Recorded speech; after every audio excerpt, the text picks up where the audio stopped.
Good evening, ladies and gentlemen. Welcome to the show this evening. Tonight's guest, we have Watani. Watani did a lot of time in prison. He's been on for a period of time. He's come back to society, and I call it returned citizens back to society, and he's back to be part of this world, be part of this community, and give back. So we're going to bring on Watani and allow him to speak on himself and a little bit about his history. So welcome to the show, my brother. Hey, man. Glad that you invited me. Right on, right on. Good to see you too, brother. It's good to see you doing it. Good to be seen on this side of the fence. Yeah, you're doing a good job too. Right on, right on. Okay. We how much time did you do, my brother? Well, we gotta break it up because there's like a history behind it. Okay. I did 5 years back in the '60s up to '74, and then after I came back to prison in 1994, I did 21 years. So it's a total of 26 years inside. Okay. Now you said you did time in the '60s. Yeah, from '69 to '74. 74. Yeah. And you got out. Well, I escaped from San Quentin and fled the country, and I was in South America for 20 years, and then I came back in. Let's back up a little bit. Let's get this right. All right. You said you escaped from San Quentin In 1974. 1974, and you went to South South America. And I stayed there for 20 years. Where in South America did you? In Suriname. I did 6 years in Guyana, but 14 years in Suriname, which is a bordering country. Okay. And you came back on your own? Yeah, there was a political situation in the country, economic and political devastation, and so I negotiated my surrender, and I came back in '94. Okay. So that's part of my story, but Okay. maybe I should back up and give you a little context give into it that give way, us see how it all came about. Okay. Well, like I said, I just got out of prison last year. The last time I walked the streets of this country as a free man was in 1974 when I left. My life began in the Jim Crow South in, the 1950s. And, during that time, the situation, I was born into a society of Jim Crow and, back of the bus, going around to the back door of Mr. Fontenot's grocery store. I remember the segregated world I was born into.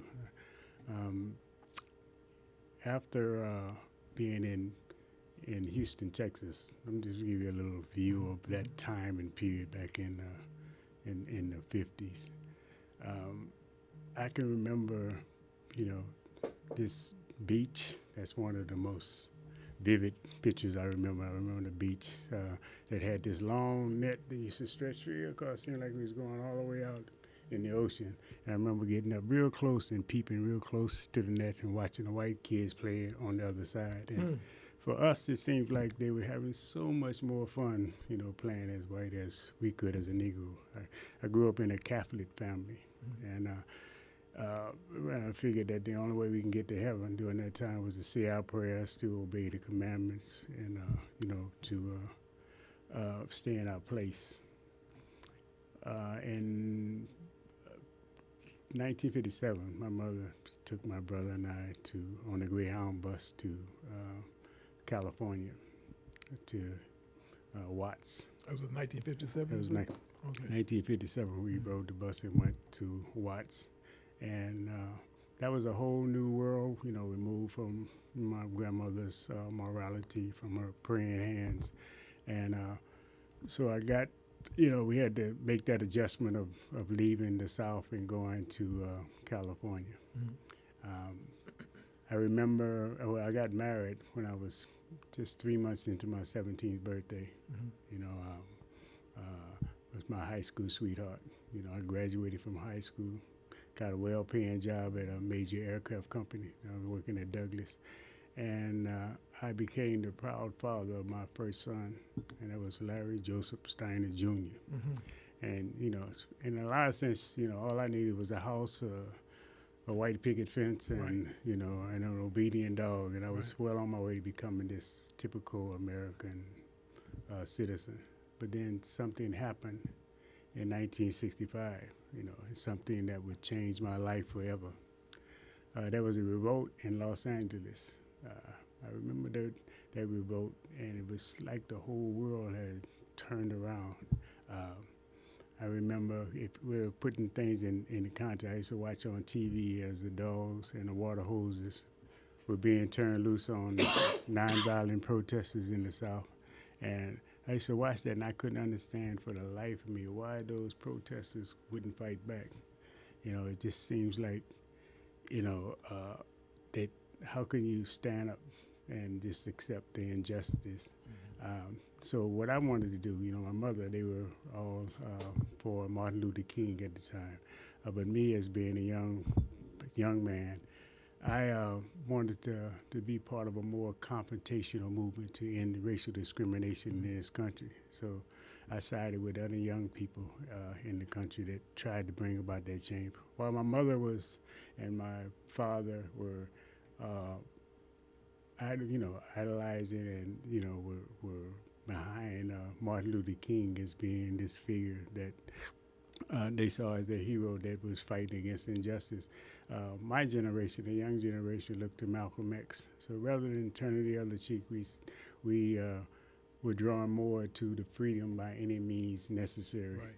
And so if you remember the 60s, that was a time when young people across this country were breaking through racist barriers. We were opening up closed doors of opportunity, and we were raising critical questions about the unequal distribution of power and wealth in this country and the war in Vietnam. Mm-hmm. So during that time, everyone was trying to, most of my generation were looking for organizations that they could be a part of, that they could, express their rage and become more organized in terms of bringing about change in this society.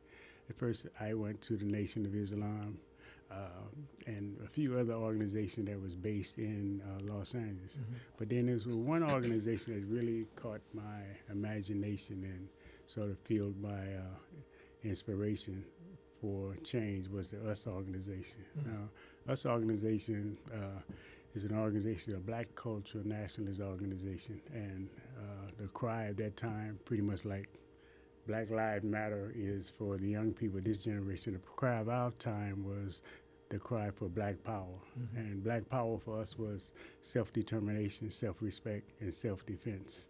Right. And so I joined this organization, and I was, totally committed in the organization. At that time, we had in Los Angeles, there was an organization called the Black Congress, which was an umbrella organization which embraced the Black Panthers, the SNCC Corps, and most of the major black organizations of that time, particularly the ones based in Los Angeles. So we had an umbrella organization called the Black Congress. Mm-hmm. Out of the Black Congress, they were pushed to try to become, to bring in more black and brown people into the whole not the economic, but the educational system. Mm-hmm. So UCLA was one of the places where the Black Congress lobbied to, and fought to have black students, black community members enter the university. So I was a part of that first wave, which the Black Congress had selected several people from different organizations to be a part of this motion picture production program. Mm-hmm, mm-hmm. So I entered UCLA during 1968, around 1968, early part of 68, as a motion picture production student. Mm-hmm. And that was because that was sort of like the first wave of this affirmative action before it was called affirmative action. So it wasn't like you had this, all these credentials and things to go in, but we had the potential, we had the will, and we had the aptitude to become a part of that. Later on, later that year, there was the high potential program that came into existence at the UCLA. with the high potential program, there was more students that were brought in, Black Panthers, Snake people, and so you have this campus that was ripe with dedicated people in the movement that were trying to get into the university, trying to use the university not as separate from the community, but being a part of the community. And during the later part of 1968, there was a push for a Black Studies department on the UCLA campus. Well, so everyone knows that up this way in San Francisco State, they had already implemented their Black Studies program. So the push was to try to get a Black Studies department on the UCLA campus. Now my organization, the US organization, and the Black Panthers were like, I guess, two of the major organizations on campus. The Black Student Union was like most of I guess the framework that we moved into in trying to bring about change. What happened is that they had a community advisory board that was set up by the Black Congress. The community advisory board was made up of us organizations, Snake people, Core people, NAACP, Black Panthers, and they had a council that would decide on who would become the director of this Black Studies department. Well, what happened was that a person by the name of Charles Thomas was selected by the Black Studies, by the Community Advisory Board to become the director. Well, because the US organization and the Black Panther Party had this ideological differences, there was a sort of a conflict about who would really become the director of the Black Studies Department. The Panthers wanted someone more beholden to their views, and us already decided on Charles Thomas as being the director. So there was conflict, but the conflict didn't escalate to any violence. The violence was implemented later on, which we all know by COINTELPRO. But during that time, it was ideological jostling over who would become the director of the Black Studies Department. On January the 17th, where the students wanted to try to resolve the conflict between the two, the students wanted, where it was a push to have a more democratic selection process rather than the Community Advisory Board, which the Panthers backed, because they figured that the Community Advisory Board also don't have they shouldn't be the one who select who's the director. And so it was a juggling between the US organization and the Black Panther to try to get the students to sway one way or the other. So this was the basis of the conflict. But like I said before, it was only ideological conflict. It wasn't a conflict that escalated to violence until later. So on January the 17th, there was a meeting called to set up the criteria for the Black Studies Department. And this was prior to a meeting on January the 15th, which was before then, which it was clearly there was a dispute between this guy, Charles Thomas, who eventually decided he didn't want it because it didn't pay enough money anyway. So the January 17th meeting was a meeting to establish the Black Studies, the criteria for the Black Studies Department, as well as try to come up with some resolution to the US-Panther conflict on campus. On January 17th, there was an argument between a male member of the US organization and a female member of the Black Panther Party. And that caused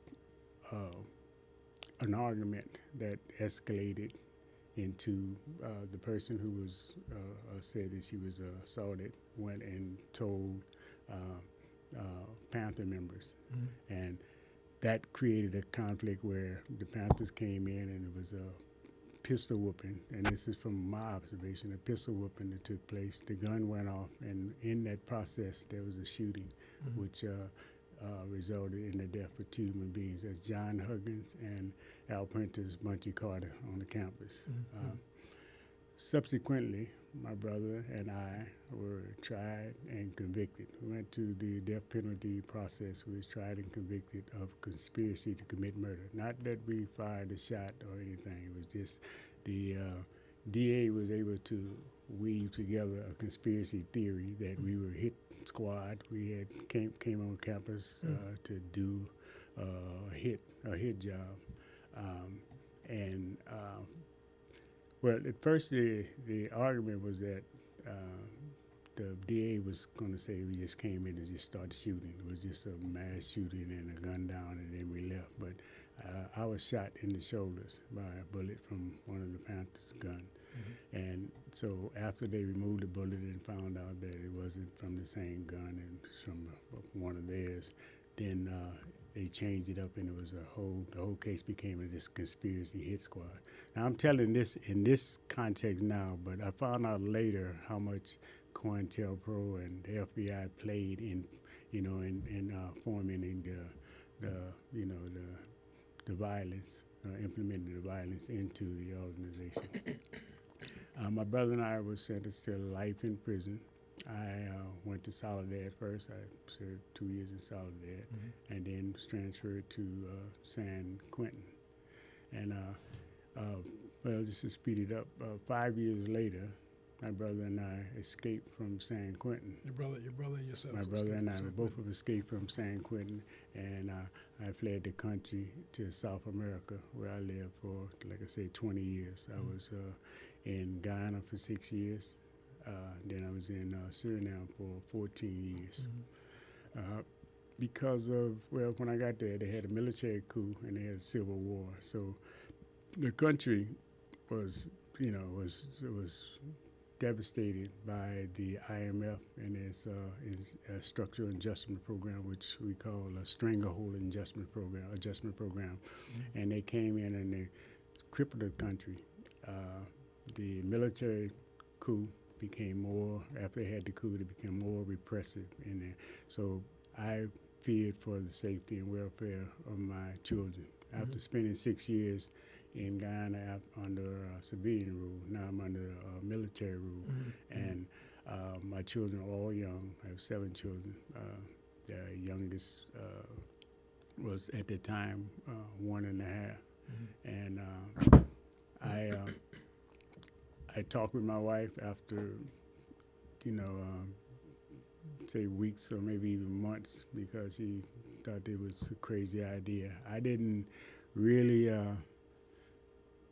think that was a good idea either. I figured I could have some kind of leverage. I could go in there and I said what I would do after I convinced my wife that this might work or this should work. And we have no really choice because my children weren't going to school. We had, living in a house without electricity or running water. And at first we were living in a house by the airport, and the military needed the house for its military base. They needed a place by there. It was like houses that they were clearing out because it was so close to the. So they came into the house and they kicked down the door, threw guns on my children, threw everything out the house. And I'm sitting outside of the house and I'm angry because I felt like I just got punked. And they just came in and just took your house. They came in and said we had to get out of there. This house is now belong to government. They needed it as a post because they were going, at the time, the military was having this skirmish. It was they had a borderline civil war. They was fighting against the Bush people, and Balthasar, who was the head of the military that was the leader of the coup, he was in the town. So they had this go off and on when the city military would go into the bush, they would lose. And when the Bush people would come out of the bush to fight, they would lose in the city. So it was just back and forth. So a lot of times it was difficult to figure out where you can go or if it's safe to go around the river and come around the other. So you had to make a lot of decisions. So after they kicked, us out the house, and they had all my stuff on the ground. I got all my kids around me. I don't know what to do. All I can tell my wife, I got to get a gun, which wasn't it was just the only thing I could think of doing it, And I said, I got to do something, So she's telling me, anyway, she ended up convincing me that it wasn't a bright idea, trying to, shoot military or even trying to get a gun. But I didn't have any other choice. I just felt, so. Eventually, we stayed there. I stayed there, and then I made my way into the bush, where I took my children in the bush, and we had a bush house without running water, electricity. So I have all my kids in this small place. Sometimes it's difficult to leave and get food because if the military is fighting at one location, you can't go that way. So you have to find out where they're fighting at. And what would be a safe passage to go get something. Also, water was a issue too. The military used to bring water to the outskirts once every 2 weeks. Now, my wife is good at rationing. But when my children started hollering at night, Papa, Papa, you cook water here, but when they say they want water, I got to give them. So a lot of time the water would be used up, So we're doing this, going back and forth, and then my children not going to school. It was difficult to figure out if they got sick, what kind of, how can I provide for them there. So all these things going on. It wasn't an overnight decision, but after talking to my wife and convincing her that, if I go into the embassy, I can, because I already know that if I decide to contest it, the extradition would take 10 years. And I'm figuring out that if I would say that I would waive extradition, then it would be easier for them, and they would agree to my demands. So went back and forth. Finally got into the town, and they got this big old embassy in the middle of the city called Paramaribo. And I remember walking past it and coming back, going up the steps and coming back. And, just because I remember what prison was like back then and why we left. And so all those things run around in my head. And finally, after things got really, really bad in there, because a little boy crossed not too far from the village we were in, got real sick, and it was something treatable, but because he couldn't get to the doctor, the boy passed away. So all these things running around my mind about how can I provide for my children in a situation like this. So eventually I went into the embassy, I walked up to the window, and I said, my name is Larry Stiner, and I think there's a warrant out for me. And and I'm looking around thinking they're gonna grab me and all that. So they left and then came back and said, yes, Mr. Stiner, come back, 2 days. It was 2 days from 2 days from the day. And I said, this is crazy, that because I got all these things. So I said, I know America hasn't changed that much. I've been gone 20 years, but so this is just too much. So I left, and I told my wife and I, we talked about whether I should go. I said, they sure acting like, a lot different. They let me walk out of there too. So, maybe I'll do it. So I went back again 2 days later, and they said, yeah, we checked with the State Department, and you are the Steiner that escaped from San Quentin. They didn't ask anything about my brother, but and they're ready to accommodate you. Would you, we would like you to come in and talk with the ambassador. And now I'm saying, oh no, because they got these doors that go, and then they have cameras that shine down there, and then they got this Marine standing by the door. So, and I was kind of leery about going behind that door because, and I also did my research, so I know that once you step outside the embassy, you're on Suriname property. In the embassy, you're a U.S. citizen. You're on U.S. property. So I was kind of skeptical on that. So anyway, I went through the door, and I sat down, and they got to asking me, questions. Yeah, we're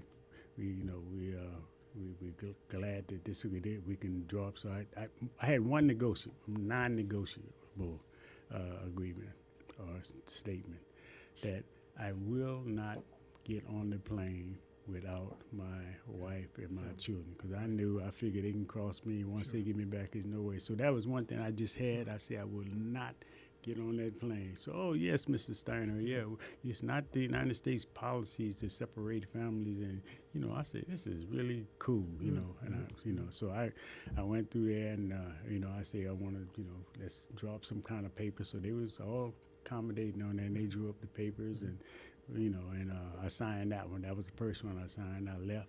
And then I went back out, and I told my wife that, this looks like it might work. They're gonna, provide for you. We're gonna get on the plane together. So in the middle of the negotiation, which we hadn't finished up, because I had to it's a Dutch-speaking country, so I had to translate all the documents from Dutch into English, like the birth certificates and other documents. And my wife and I, they allow us to be married. So all this was arranged. But in the middle of the negotiation, they called me and told me, look, we just checked with the State Department, and they want you to go, come right away. We don't worry about your children. We're going to put them on a plane right after you leave. Now I'm thinking, I know the cross is finna come down, but I don't want to say that inside the room. So I say, but that wasn't the agreement we had, and I'm thinking, how in the hell I'm gonna get out of here? Right, and exactly. So they telling me, no, don't worry about it. Don't worry about it. The State Department. I'm seeing they looking at me, trying to see any indication that I wasn't. So I said, well, okay, well, my daughter has a birthday. Her birthday was later, and at least I have a chance to celebrate her birthday. And they said the FBI agent's flying in from Venezuela to Suriname to pick me up, and they want to make sure that as soon as you get it done, then as soon as your family can be on the plane.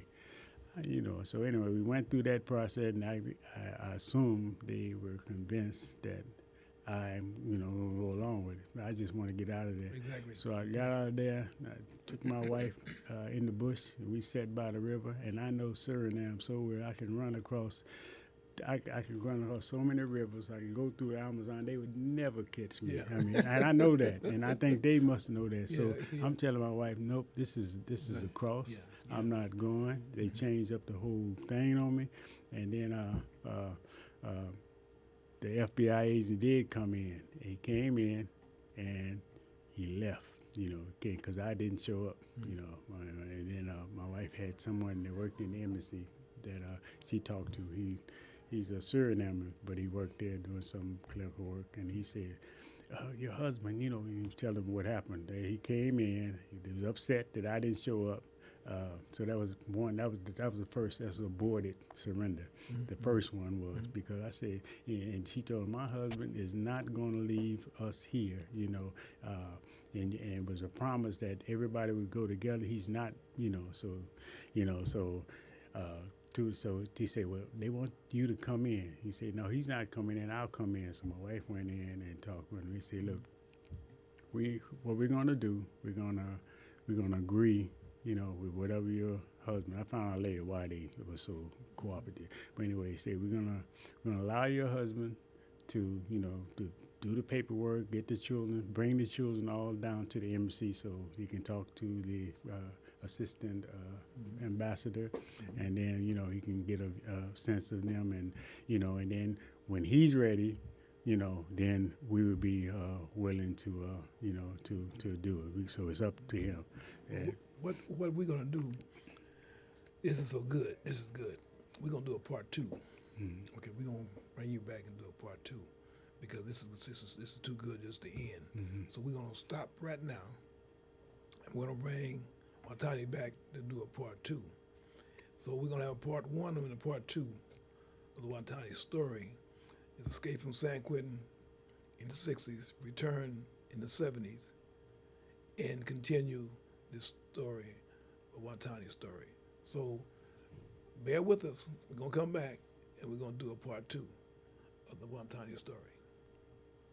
Stay tuned.